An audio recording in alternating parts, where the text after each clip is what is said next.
So ನೋಡಿ ತುಂಬ ಜನಕ್ಕೆ ಇದೊಂದು ಕುತೂಹಲ ಇರುತ್ತೆ. ಅಲ್ಲ, ಇವ್ರು ಏನು ಮಾತಾಡ್ತಿದ್ದಾರೆ? ನಿಜವಾಗ್ಲೂ ತುಂಬ ಜನ ನನ್ನ ಕಮೆಂಟ್ಸು ಹಾಕ್ತಾರೆ.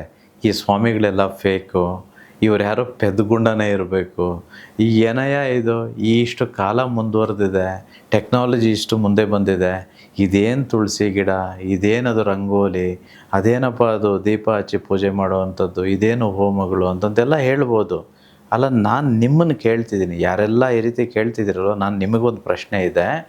ಅಲ್ಲ ರೀ, ಆ ಪರ್ಷಿಯನ್ಸು, ಡಚ್ಚು, ಮೊಘಲ್ಸು, ಫ್ರೆಂಚು, ಪೋರ್ಚುಗೀಸು, ಬ್ರಿಟಿಷು, ಇನ್ನೂ ಎಷ್ಟೋ ಜನಗಳು ಈ ಭಾರತ ದೇಶವನ್ನು ಲೂಟಿ ಮಾಡೋದಕ್ಕೆ ಅಥವಾ ಆಕ್ರಮಣ ಮಾಡೋದಕ್ಕೆ ಬಂದ್ರಲ್ವಾ? ಏನಕ್ಕೆ ಬಂದರು ಅವರೆಲ್ಲರೂ? ಅವರೆಲ್ಲ ಇಲ್ಲಿ ಬಂದ್ಬಿಟ್ಟು ಖೋಖೋ ಆಡೋದಕ್ಕೋ, ಗಿಲ್ಲಿ ದಂಡು ಆಡೋದಕ್ಕೋ ಅಥವಾ ಕಬಡ್ಡಿ ಆಡೋದಕ್ಕೋ ಬಂದ್ರು ಅಂದ್ಕೊಂಡ್ರ ನೀವು?